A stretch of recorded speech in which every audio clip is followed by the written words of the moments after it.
जिसका जन्म 1 जनवरी 2025 को हुआ है उसको हम कहला रहे हैं जनरेशन बीटा। हमें दो चीज जानना है। सबसे पहली चीज जानना है जनरेशन बीटा है तो है क्या, और दूसरी चीज जानना है ये जनरेशन का चार्ट क्या है। जनरेशन बीटा को हम रिफर क्या कर रहे हैं, कैसे कर रहे हैं कि जिसका जो भी बच्चे जिसका बर्थ हो रहा है 1 जनवरी 2025 से लेके आपका कहां तक का 2039 तक, वो क्या ला रहे हैं generation beta. Generation beta technology driven generation है, इनोवेशन होगा एआई में, क्योंकि ये उस दौर में जन्म हो रहा है बच्चों का जहां पे एआई हमें दस्तक दे चुका है और हम पार्ट है किसका, आपका आर्टिफिशियल इंटेलिजेंस का, उस दुनिया में रह रहे हैं। क्योंकि ये ऐसी जनरेशन होगी जो डोमिनेटेड होगी किसके ऊपर, वो आपका टेक्नोलॉजी एडवांस जनरेशन होगी।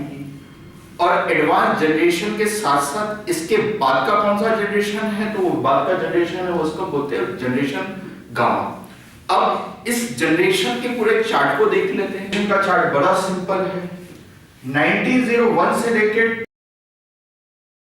जिसका जन्म हुआ है तो उसको कहला रहा है ग्रेटेस्ट जनरेशन। क्या कहला रहा है, ग्रेटेस्ट जनरेशन।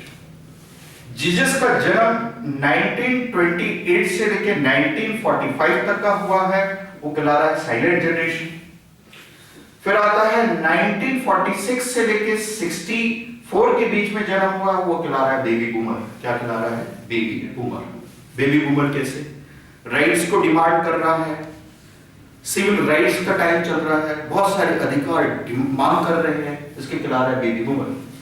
1965 से लेकर 1980 के बीच में जिसका जन्म हुआ है तो उसको कहला रहा है जनरेशन वाई। क्या कहला रहा है, जनरेशन, माफ कीजिएगा, जनरेशन एक्स कहला रहा है।